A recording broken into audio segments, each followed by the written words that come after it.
Olá, pessoal! Estamos aqui começando um novo projeto, um podcast onde nós vamos ter vários bate-papos com pessoas que já têm aí uma carreira de sucesso, como nosso primeiro convidado, Douglas William, que está fazendo o lançamento do seu livro Ágape Liberdade. Esse aqui já é meu, ganhei de presente. O Douglas, que é mestre e doutor em ciências da religião, e está aqui conosco inaugurando o nosso podcast, o Sucesso Cast, para falar um pouco de como que foi escrever esse livro, como que ele pensou nesse livro. E aí nós vamos dar vários spoilers desse livro. Estou curiosíssima para ler o livro, acredito que a gente vai dar vários spoilers durante esse vídeo, mas vai ser um bate-papo muito interessante. Fica aí com a gente até o final. Olá, Douglas, seja bem-vindo. Eu fico agradecido desde pelo convite, é um prazer estar aqui, trocar algumas experiências, né? Falar um pouco do sucesso que o estudo talvez tenha trazido para mim, né? Então, Deise, é uma história que vem da própria vontade do estudo mesmo, né? Da minha produção intelectual. Eu comecei com a filosofia na Universidade de São João del Rei. Depois, assim, bem ao mesmo tempo, né, entrei no mestrado na Universidade de Juiz de Fora em Ciências da Religião, que é um assunto que eu gosto muito particularmente, né, as questões religiosas, junto com a filosofia, né, eu consegui então casar aí duas coisas que para mim têm uma importância muito grande e continuei no doutorado. Esse livro, ele é resultado do meu processo de estudo do mestrado. Então, ele foi escrito ali por volta de 2016, 2017, lógico, na forma de uma dissertação, né, que é o que é pedido como apresentação de conclusão do mestrado. E agora, durante a pandemia, né, eu resolvi voltar um pouco nele, estávamos em casa, estávamos de quarentena, né, essa coisa toda, achei que seria interessante. E a temática, acho que ajudaria, eu pensei que a temática poderia ajudar muitas pessoas vivendo nesse momento da pandemia, né? Ou nesse pós-pandemia que nós estamos vivendo aí. Porque ele fala de espiritualidade, porque ele fala de amor ao próximo, porque fala de generosidade, né? Que são coisas que a gente viu muito aparecer nesse momento da pandemia, mas que, não sendo muito pessimista, eu também vi um tanto quanto esquecido em certos momentos, né? Então eu quis trazer de novo esse texto.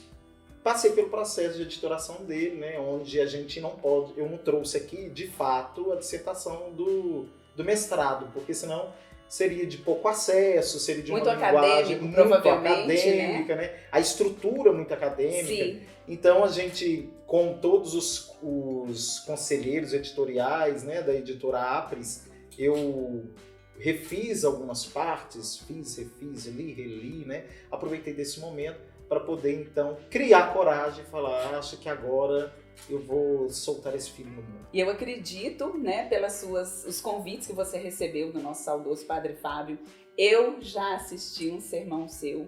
Foi quando eu fiquei sabendo que você estava, na época, fazendo mestrado em Ciências da Religião. E se o seu livro, realmente, que eu vou ler com muito carinho, trata do que você falou aquele dia, ele vai trazer excelentes reflexões para a vida da gente. Agora conta um pouquinho, Douglas, como foi esse processo de editoração?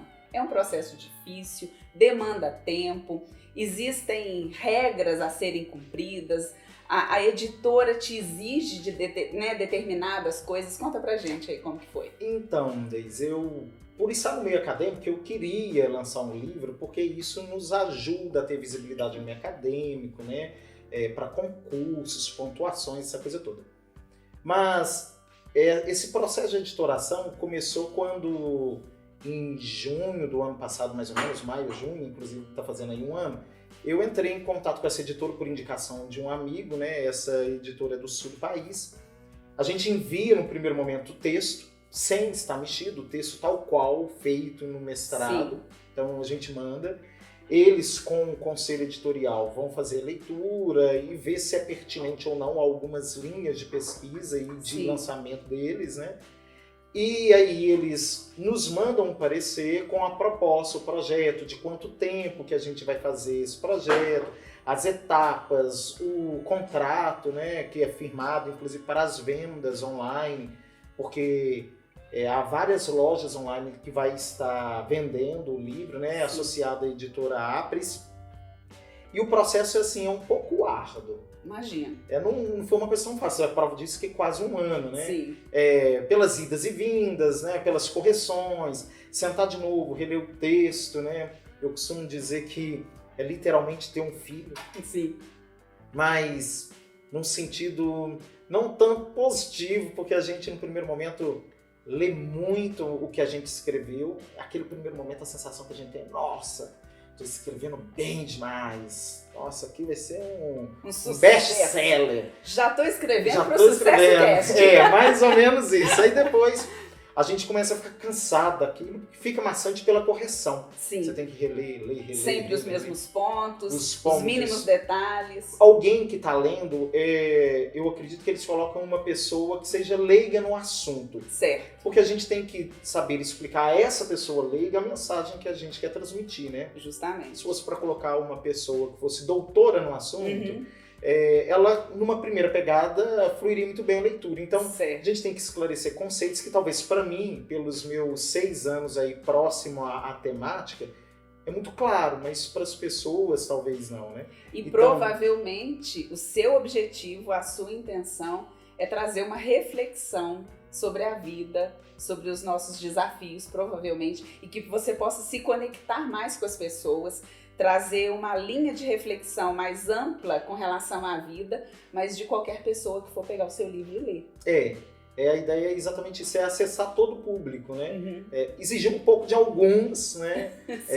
Ter que querer refletir aquilo que eu estou trazendo. Tem uma temática específica. Tem uma temática específica, é espiritualidade, né? Certo. E assim, e o que é interessante é que as pessoas sempre perguntam, espiritualidade, quando lê, eles já acham que vão ler, sobretudo porque o nome aí, o título tem ágape. Várias pessoas falam assim, nossa, é o Padre Marcelo. Não é estritamente uma leitura religiosa da espiritualidade. Com isso eu venho quebrar paradigmas, né? Para quem no dia a dia não está acostumado com essa visão, é quebrar paradigma. Para o núcleo acadêmico, né? Porque aí eu tento comunicar com os dois públicos, tanto o povo, né, que gosta da leitura, querem conhecer, quanto o público acadêmico que está nas universidades, professores, pesquisadores, né? Então, dar uma nova visão da espiritualidade é muito importante.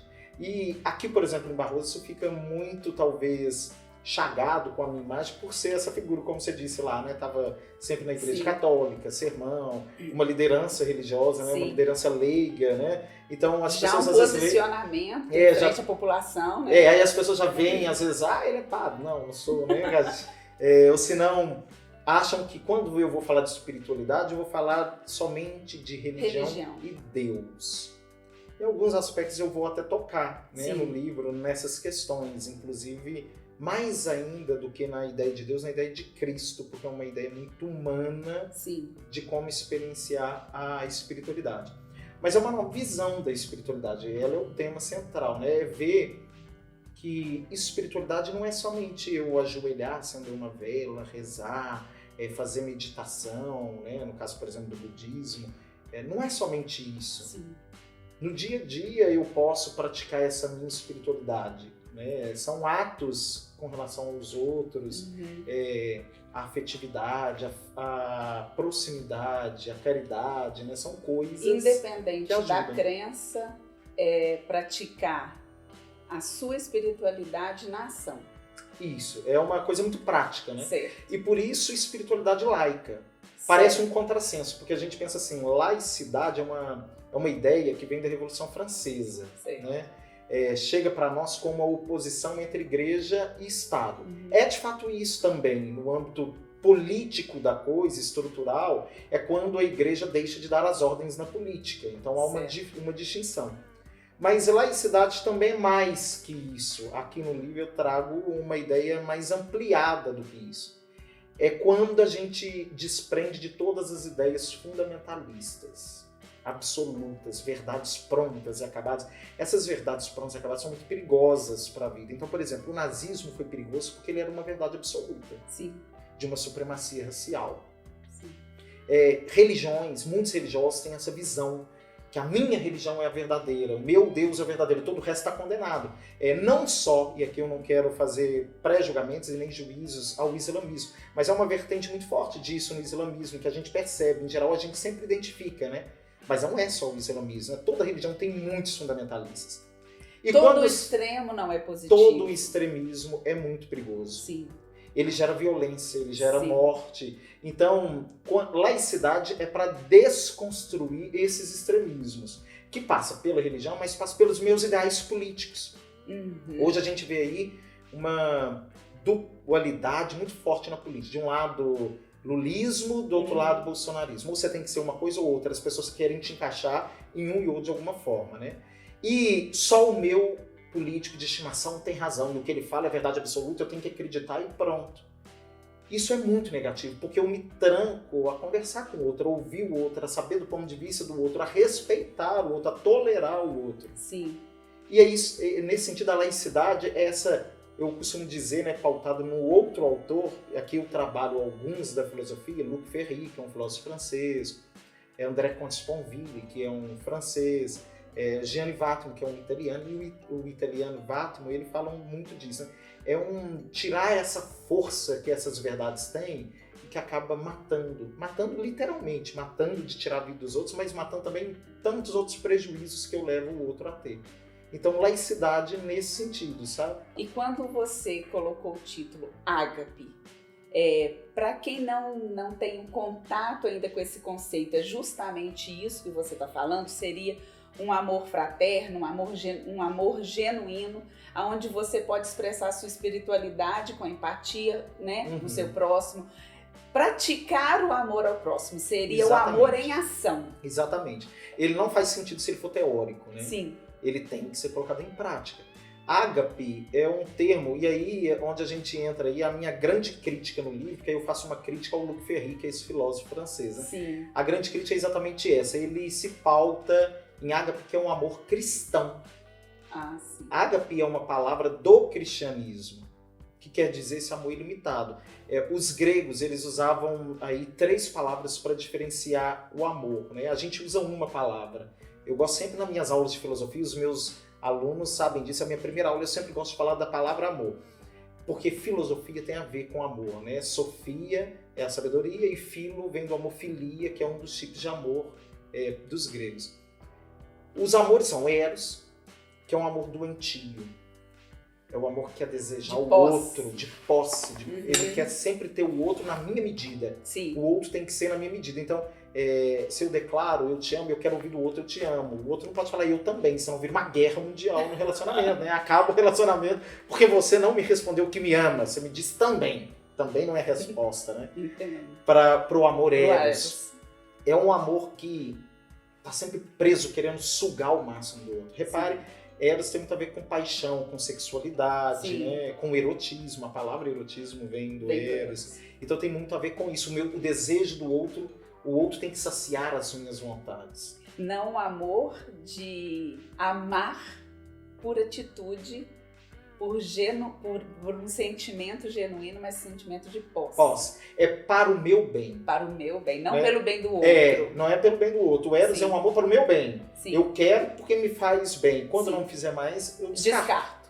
Ainda mais nesse mundo hoje, da modernidade líquida, né? Onde a gente tá bom, faz tudo de objeto de uso. Né? Justamente. Inclusive os outros.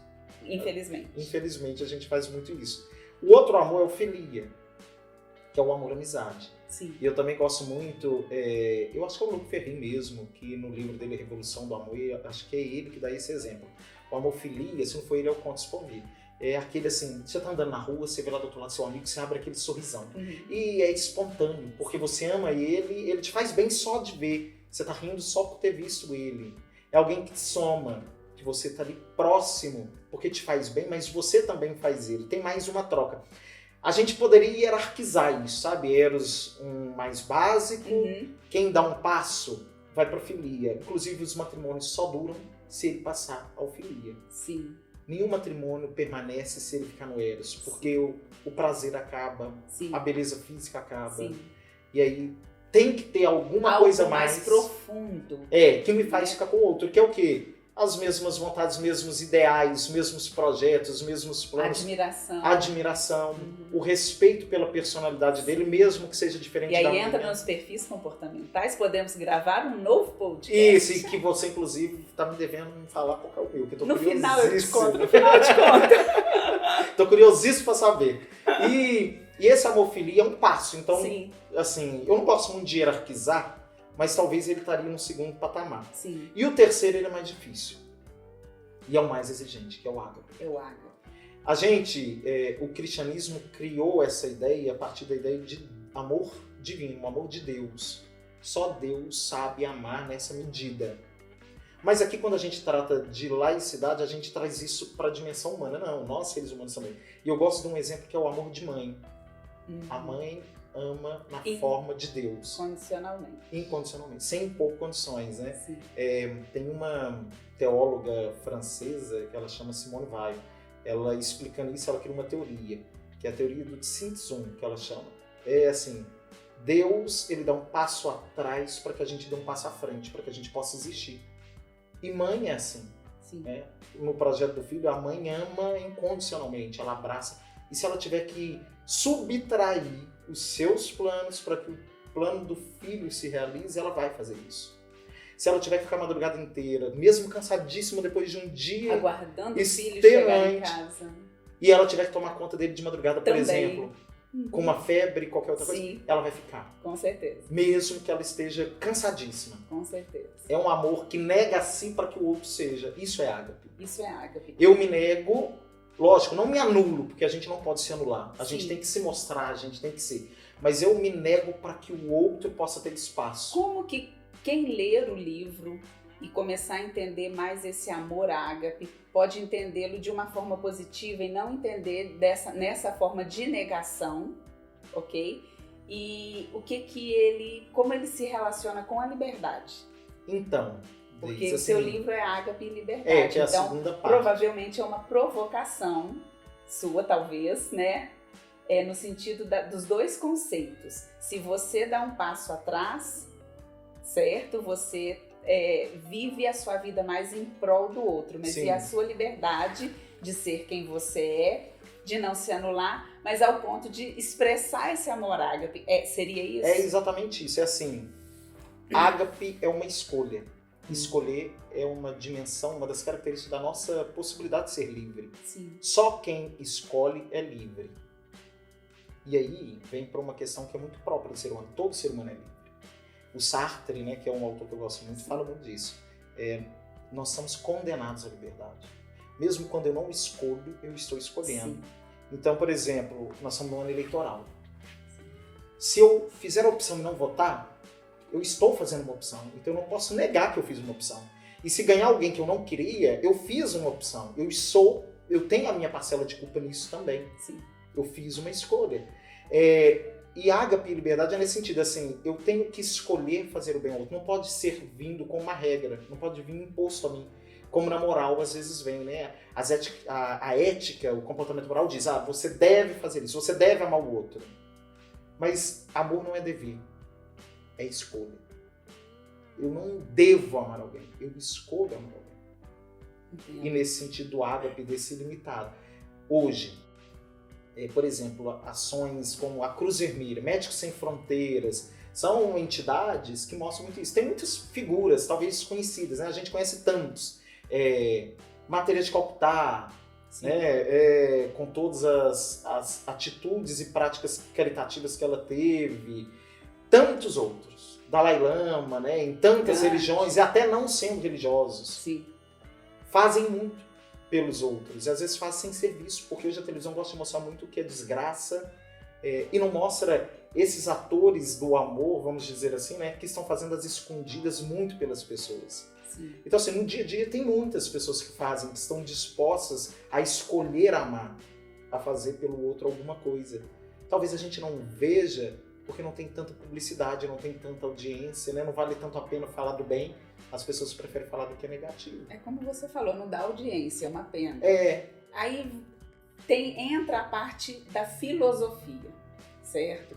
A filosofia, dentre ética, moral, a sociedade requer regras, porque senão saem atropelando os outros, Sim. de uma forma geral, Sim. né? Como que você coloca a filosofia, então, nesse contexto do amor e da liberdade, mas a gente vivendo em sociedade? Seria algo que você traz no seu livro, alguma reflexão que a gente possa fazer através da leitura? Então, para mim tudo é muito filosófico, né? A Sim. vida é muito filosófica. As banalidades, que aparentemente a gente tenderia a jogar para escanteio, porque é banal, é muito importante. O próprio amor. Hoje o amor está tão banalizado nas declarações mentirosas, nas falsas promessas, nos interesses, né? Que às vezes as pessoas fazem as pessoas dizer que amam, mas não amam, e ela sabe que não, ela quer tirar um proveito de alguma coisa, situação.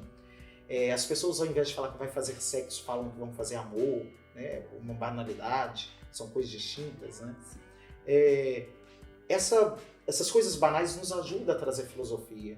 Por isso que eu falo assim, a filosofia me ajuda a entender isso tudo.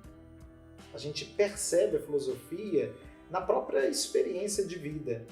E não há quem nunca tenha experimentado o amor. Basta olhar para ele, né, de uma forma mais reflexiva, menos banal. Sim. E discernir isso. Sim. Né? E como que fica essa distinção, então, de trazer o amor ágape, né, frente a essa liberdade, mas uma religiosidade não teísta, totalmente teísta, como ter uma espiritualidade para quem não acredita em Deus, por exemplo, ou quem acredita, tem crenças diferenciadas de religiões cristãs, por exemplo? Eu gosto muito dessa sua pergunta, Deisa, porque desde quando eu era adolescente, nós vivemos numa cidade que é pequena, né? Sim. Se alguém dizia na escola, por exemplo, que estudava comigo, que era ateu, criava-se assim, um boom ao redor da pessoa, né? E eu, enquanto professor, vejo isso muito. Muitos, e eu falo aqui porque eu já dei aula em Juiz de Fora, e eu vejo que há uma diferença nesse sentido de mentalidade. Lá dizer que ateu não é uma vergonha, a pessoa não fica reprimida por ser, ela se afirma enquanto ateu, agnóstico, cético, né? E eu via como aqui, por exemplo, alguns alunos ficavam um pouco receosos de falar que eram ateus. Porque tem uma ideia que, assim, o ateu é um imoral, é uma pessoa que não tem Deus, não vale nada. Que não é uma boa pessoa. Que não acredita em Deus, não é uma pessoa, está sempre querendo o mal dos outros, se não é. Uhum. Há muita espiritualidade em quem é ateu, em quem Sim. é cético, em quem é agnóstico. E quando a gente olha nessas ações caritativas, isso me chama mais atenção, porque assim, se eu estou numa religião e ela diz que eu tenho que amar, eu estou amando porque ela me diz ou porque eu quero, ou porque eu me comprometi. E o ateu não tem uma religião que diz para ele que ele tem que amar e ele se compromete. Então olha que coisa, né? Então, se eu, religioso, só vou fazer caridade porque exigem que façam isso de mim, ou só vou fazer caridade porque eu participo ali de determinado grupo religioso e eles fazem, e eu vou por obrigação, não tem valor algum. Sim. Não me engrandeceu, não me melhorou. Eu vou fazer um trabalho social porque a igreja, a religião... As religiões exigem que eu faça, né? Por exemplo, ou eu faço porque meus pais vão. Sim. Criou-se uma cultura. Uma cultura. Uhum. E aí, o ateu não se vê obrigado nesse sentido. Ele vai porque há algo nele que gera nele a vontade, a espontaneidade de fazê-lo. Não precisa de uma crença para praticar o amor. E não estou dizendo que o religioso não possa fazer isso por vontade, por espontaneidade, porque existem. Eu acabei de dar o exemplo da Madre Teresa, da Dalai Lama, né? Mas eu acredito muito na espontaneidade e aí o que gera a humanidade do ateu em fazer isso, do agnóstico, do cético. Porque a nossa humanização passa por esse processo de melhoramento pessoal. Sim. E isso tem a ver com espiritualidade. Eu só sou capaz de fazer ou passar por um melhoramento pessoal quando eu sou capaz de me despertar para essa dimensão da preocupação com o outro. Não existe ninguém que seja humanamente bom se ele não se preocupa com o outro. Certo.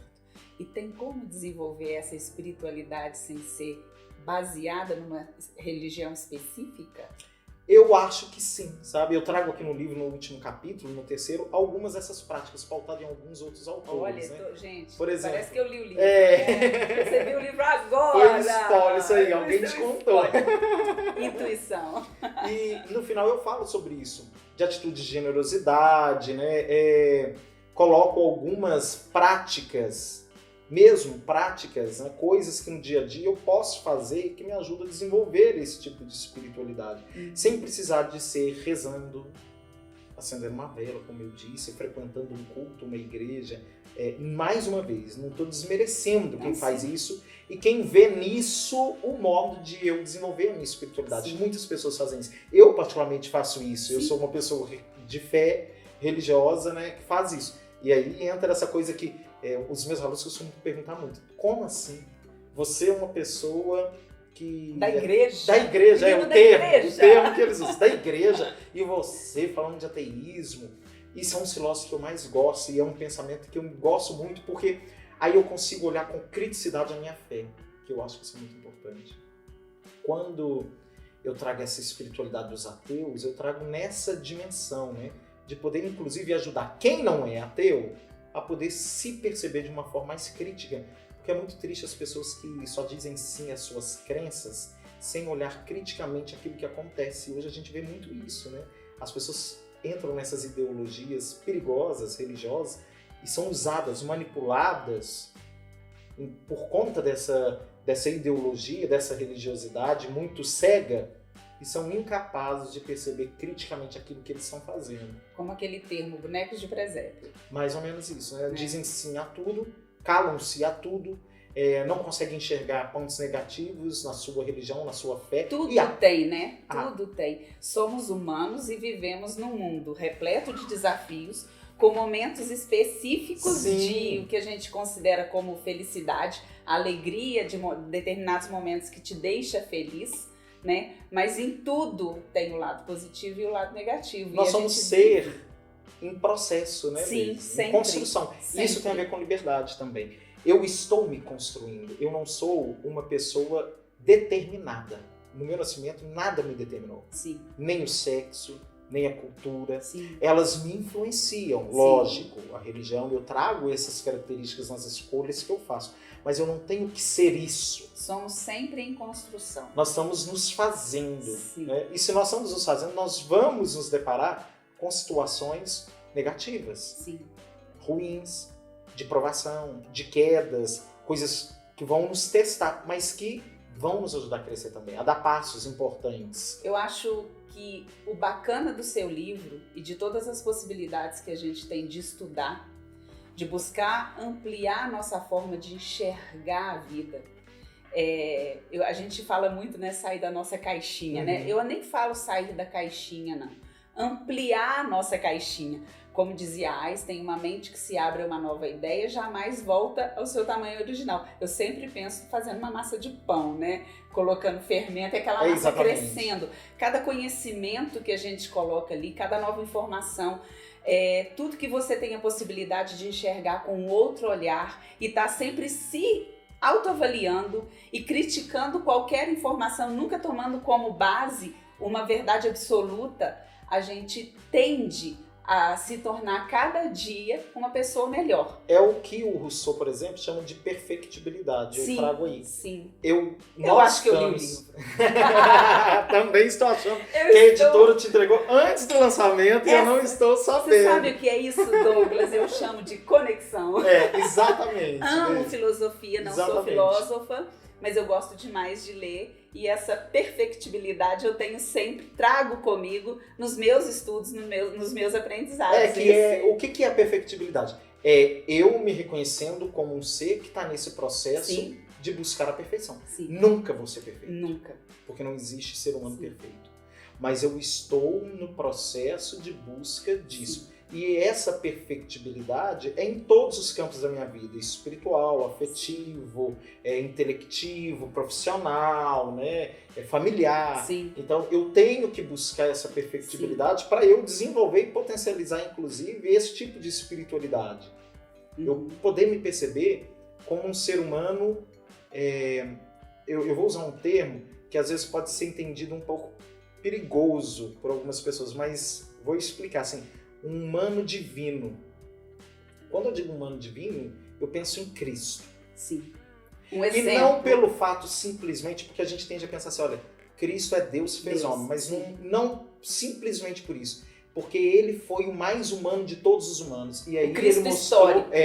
O né? Cristo histórico. Isso mostrou dele Sim. o quanto o humano é divino. O exemplo. Um amor através do exemplo. Sim. O amor através da ação. A prática, né? A Fala prática. muito mais do que qualquer palavra dele. Com certeza. E quando Cristo vai lá, quando ele não pode, poderia falar, por exemplo, com a samaritana, e ele pede ela água, ou ele cura alguém, ou ele escuta todas as dificuldades, medos, incertezas daquele povo, ele está sendo o mais humano de todos os humanos. Sim. É nesse sentido que eu vejo ele como divino.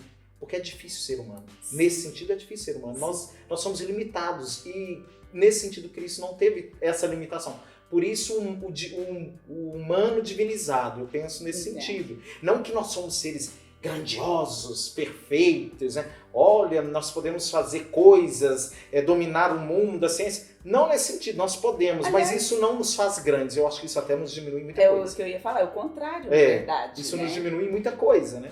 Mas nessa capacidade de ser próximo da dor do outro, Sim. que às vezes nós somos muito apegados ao nosso ego, Cristo se mostra muito humano. E aí é onde, assim, essa espiritualidade laica, ela flerta muito com o cristianismo. Sim. Nesse sentido, ela flerta muito com o cristianismo. Pode ser uma limitação minha de interpretação por eu vir de uma história cristã, né? Na minha família e na minha constituição enquanto pessoa. Mas eu vejo que ela flerta muito com essa ideia. Sim. E se a gente levar muito a cabo, sabemos lá se Cristo queria tanto assim uma institucionalização dessa espiritualidade, né? Acredito que a principal lição é o que parece realmente, depois de todos os spoilers que eu recebi. Que você já deu sobre o livro. Que é realmente sobre esse amor genuíno, principalmente com relação ao outro. É o amar assim, ao próximo como a ti mesmo. E uma coisa que você falou aí muito interessante dentro dos trabalhos que eu desenvolvo, uma coisa que você falou, nós estamos sempre em processo de construção. Só que a nossa vida é uma engrenagem com vários pilares. E qualquer um desses pilares que a engrenagem não estiver rodando, a nossa vida não roda. Então, através de estudos como a filosofia, de ampliar nossa forma de enxergar a vida e de buscar essa perfectibilidade que você falou em todos os pilares da nossa vida, faz com que a nossa engrenagem, a nossa roda, rode de uma forma mais redonda. Agora, é desafiador. Ser humano é desafiador. É porque é muito desafiante, né, Daisy? Você também sabe muito bem disso. Eu aceitar as minhas limitações e a gente não quer. Sim. Muitas vezes a gente luta contra isso, a gente não quer perceber os nossos erros, as nossas falhas, os nossos limites, né? Nós temos a ânsia de perfeição. Sim. E acho que o primeiro passo é perceber que, sendo humanos, a gente pode lutar e devemos fazer isso, Sim. mas não seremos. E abraçar o nosso limite como parte de nós é doloroso. Muita gente custa fazer isso, né? Sim. Não quer abraçar o próprio limite como parte da sua identidade, da sua característica. E sofrem todos os tipos de distúrbios de personalidade, né? Se veem de um modo que não são, né? Essa coisa toda. Mas é uma engrenagem. A harmonia só vem quando eu sou capaz de abraçar os meus lados positivos e negativos, né? A minha humanidade como um todo. Sim. Para isso, eu tenho que ser muito humano. E para sermos muito humanos, o autoconhecimento é fundamental. Liberta, fundamental. Sem sombra de dúvidas. O autoconhecimento é uma mola mestra para fazer funcionar toda essa engrenagem que você mostrou. A partir do momento que eu me conheço, eu me aceito com as minhas qualidades e as minhas limitações e enxergo o outro com mais amor. Isso. Né? E sou capaz de vê-lo de uma forma diferente. Sim. Sem ser como um objeto, como hoje a gente já comentou, né? Como a gente tantas vezes faz. Sem ser com interesses, com vistas e interesses. Eu sou capaz de perceber o outro naquilo que ele é, enquanto ser humano. Ele é humano, né? É pessoa. Merece ser respeitado na dignidade de pessoa que ele é. Sim. É uma questão de decisão. É uma questão de decisão. É desafiador sermos melhores a cada dia. Mas a partir do momento que a gente decide, a gente já está dando um passo a mais. E é importante, né, Deise, pensar assim, ser melhor, eu vou tomar como padrão eu mesmo. Não, com certeza. Porque se eu tomo o outro, eu vou querer sempre submetê-lo, né? Essa coisa toda. Então, assim, eu sou o padrão para onde eu vou olhar e conseguir dar passo. Para eu perceber até que ponto eu passei por esse processo de melhoramento, de aprimoramento, de melhoria, né? Enquanto ser humano. A comparação, ela nos mata aos poucos. A partir do momento que a gente se autoavalia em comparação com outro ser humano, a gente está se desvalorizando, se matando a cada dia. Afinal de contas, como você disse,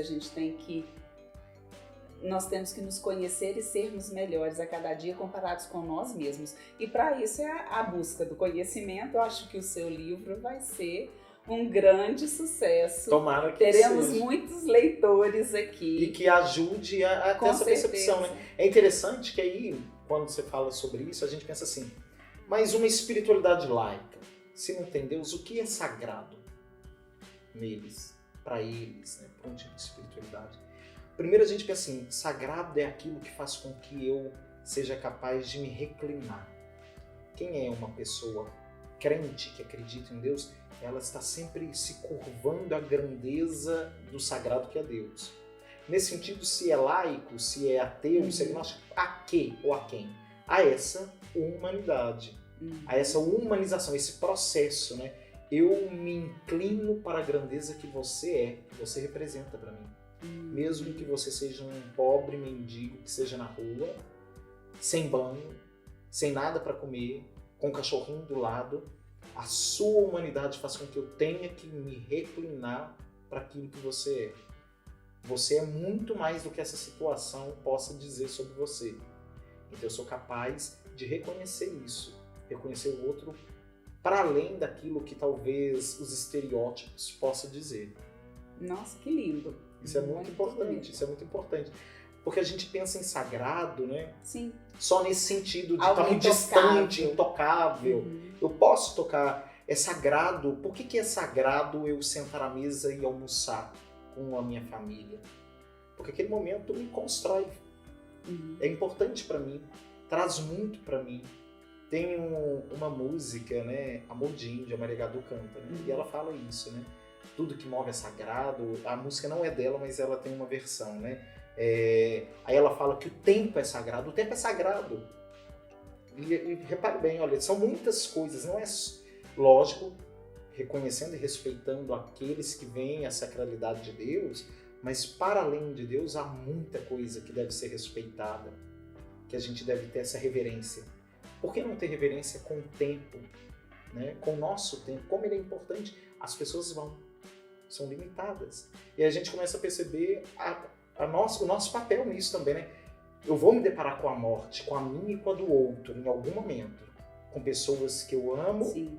A minha eu não vou ver, né? Eu espero. Eu já vou ficar um pouco preocupado com isso. Mas tem alguns perfis, não, tô brincando. Acabam vendo esse momento. A morte chega, ela é uma limitação. Ela mostra isso. E aí ela nos mostra também, joga na nossa cara o tanto de tempo que eu tive para com aquela pessoa que eu amo. Isso que você falou do tempo aí realmente toca muito profundo, porque enxergar o tempo como algo sagrado, onde nós possamos utilizá-lo de uma forma útil, em prol de nós, em prol do outro. E é bonita, você deve conhecer a música, né? Conheço. Assim, ela fala de muita coisa bonita. O sono é sagrado. Não tem nada melhor do que depois de um dia exaustivo, você deitar a cabeça no travesseiro e dormir. E saber que você aproveitou melhor que pôde o seu tempo. O melhor que você pôde, fez o bem. Sim. E o fazer o bem não exige grandes causas, não. A gente não tem que construir uma construção ONG, né? Eu posso estar passando pela rua e cumprimentar alguém, talvez eu fiz a diferença. Sim. Às vezes eu nem sei o tanto de diferença que eu fiz, mas eu fiz. Eu posso simplesmente ouvir, eu posso estar naquele dia de correria, tudo tirando a paciência, mas alguém veio falar alguma coisa comigo. Eu posso até não estar atento, mas eu escutei, parei um pouquinho. Eu já fiz uma atitude que é essa atitude de humanização. E o mais interessante, que eu acredito que o seu livro traga para nós, é trazer ao nível de consciência uma reflexão sobre essas questões. Então, quando tudo aquilo que a gente traz para o nosso nível de consciência, que a gente para pensar de uma forma mais racional, mas no sentido não de não ter emoção naquilo que a gente está fazendo, porque todas as nossas ações são basicamente emocionais no primeiro momento, mas isso é papo para o próximo podcast. Mas no sentido de trazer à consciência a nossa rotina, quem nós somos, quem o outro é. O que você falou é muito simples e muito verdadeiro para muitas pessoas. Você passar e dar um sorriso, você cumprimentar, você atender bem. Nós estamos aqui no espaço da Deluide. Eu fiz questão, inclusive, de trazê-lo aqui no nosso canto, no nosso home, onde tem uma possibilidade infinita de conhecimento através dos livros, não só através deles, lógico, mas uma possibilidade de ampliar o conhecimento e trazer questões para esse nível de consciência. Inclusive, Douglas está convidado a deixar o seu livro aqui na Deluide para que nós possamos ser um canal de distribuição do seu livro. Será um prazer tê-lo aqui. Fico imensamente feliz, Deise. Muitas pessoas que não vão poder estar no lançamento Sim. ficaram me questionando, mas onde que eu vou conseguir comprar? Aqui na Deluide. E aí, vai poder comprar na Deluide, já tá aí, gente, sabendo, basta vir aqui depois do dia 6. Que aí, porque senão ela já vai contar tudo pra vocês, aí gente, vai acabar não comprando eu livro, não porque vou ela nem leu e ela já tá até contando. Até o dia 6, que esse já é meu. Até o dia 6 eu já li esse livro, mas eu prometo que eu vou segurar a minha onda. Não vai dar spoiler, mas... Não vou dar mais spoiler, vou deixá-lo aqui, né? De cara eu vou trocá-lo com aquele do Pondé ali, vou deixá-lo ali depois do dia 6. Tô me sentindo importante, ela me trocou o Pondé por mim. Não, fiquei super feliz agora. Olha, Pondé, Karnal e Cortella são ótimos. São excelentes, mas para este momento, muito bem substituídos pelo seu livro, Douglas. Muito obrigado, fico completamente lisonjeado. Fiquei muito até feliz. Vermelho. Coisas do seu perfil. Essas gente, gargalhadas até o final solta. eu vou saber o meu perfil. Essa gargalhada solta, eu acho que eu vou deixar para o próximo vídeo. Ai, meu Deus. Bom que eu vou ter que voltar. É claro. Vai ficar já aí, subentendido o próximo vídeo. Já tô entendendo. Mas Douglas, vou trocar o nome do podcast de Sucesso Cast para Spoilercast. Dá mais um Você spoiler. Tá craque nisso aí, viu, Deise? Tô de olho no seu. Mas só que agora eu quero o spoiler do próximo livro. Te peguei. É um processo um pouquinho desgastante, mas quando você vê o resultado, você vê a capa que eles desenharam a partir do que você manda e do que você quer, né? Quando você vê um pouco da sua identidade no livro, você fica já com uma vontadezinha de fazer o segundo, né? Já tem o alguma terceiro. Coisa escrita? Conta pra gente. Eu tenho vontade agora de passar para o processo de publicar a tese de doutorado. Sim. Foi uma coisa que na minha banca de doutorado foi muito elogiada por ter sido muito inédito. O ineditismo do autor, é um autor alemão que no Brasil não tem livros sobre ele, mas eu vou ter que tentar trazer isso também de uma forma acessível, né? Menos filosófica, menos carregada, então vai exigir de mim mais um pouco de tempo, mas são projetos. Tem outros aí também, tô pensando em alguns.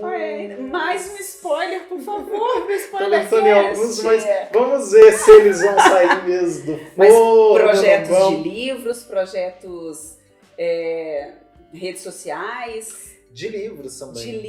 Eu gostei. Olha, gente, temos. Não sei se eu vou ter essa competência, mas eu gostei. A competência tá aqui, Douglas. Não seja obrigado, tímido, não. Obrigado. E aí, vamos ver. Vou tentar. Expectativa. Agora, você também tem que me dar um spoiler sobre a minha personalidade. O seu perfil. Meu perfil, eu tô curiosíssimo desde o início da nossa conversa. Vamos fazer o seguinte.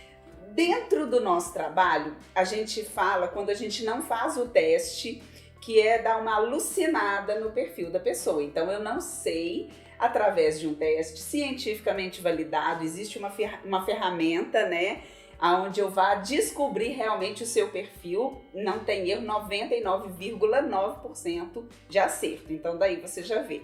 Mas eu vou dar uma alucinada no seu perfil, tem uma pegada de influência nesse perfil. Influencer? Sim. Nós Mas eu morro de vergonha de câmera. Com essa gargalhada de influente, tô acreditando não. Quem colega? Influente. Ó, dominância, influente, estabilidade, conformidade são os perfis. Para eu saber mais a fundo o seu perfil, provavelmente você vai me contactar inbox no direct, no WhatsApp. Vai ter que ser pra no eu WhatsApp, fazer, o Instagram ainda pra não eu foi feito. por favor, né? Eu vou te marcar na Época publicação, das cavernas. gente. Mas eu acredito que tem uma influência grande dentro do seu perfil, o perfil da comunicação, o perfil da persuasão, o perfil da criatividade. E tudo isso, provavelmente, a gente vai conferir aqui, né? Você vai poder me dizer com mais propriedade depois. Com mais propriedade. Depois do filho. Ok, esse é o seu filho. Diz que para nós cumprirmos a nossa missão nessa vida, né? Plantemos uma árvore, tenhamos um filho e escrevamos um livro. Então aqui já tem dois, né? O processo aqui já é o filho com E o livro. livro. Então aqui eu já matei 2 coelhos, uma cajadada só falta. Não me lembro se eu já plantei árvore, é bem provável que não. Eu não vou nem lembrar da época que você estudava, que eu era professora, você tinha esse tamaninho, né? Mas tudo bem. Mas eu ainda continuo. Ai, Douglas, Cresci pros lados, achei pra cima, ótima a nossa esqueci. conversa. Acho que a gente pode marcar para semana que vem. Já podemos. Podemos. Vamos voltar com Vamos toda a voltar. felicidade. Mas você gostaria de falar mais alguma coisa sobre o seu livro? Conta pra gente. Então, já que eu sou a garota do Spoilercast no lugar do SucessoCast, fala pra gente. Eu já dei um spoiler no início, mas que dia que vai ser, aonde vai ser o lançamento do seu livro, como que a gente vai fazer pra pegar o seu autógrafo? Então, Deise, o lançamento é agora, sexta-feira, 6 de maio. Sim. Vai ser no Bar da Rosana. Sim. Fiz isso propositalmente. Muitas pessoas têm me questionado por que não fazer na Câmara dos Vereadores, alguma coisa nesse sentido. Acho que ficaria muito formal. O meu interesse era desconstruir essa formalidade que é construída em cima da cultura, né? Sim. Há uma ideia muito formal de cultura e a gente pode levar nesses espaços, que é o espaço da vida banal, comum, né?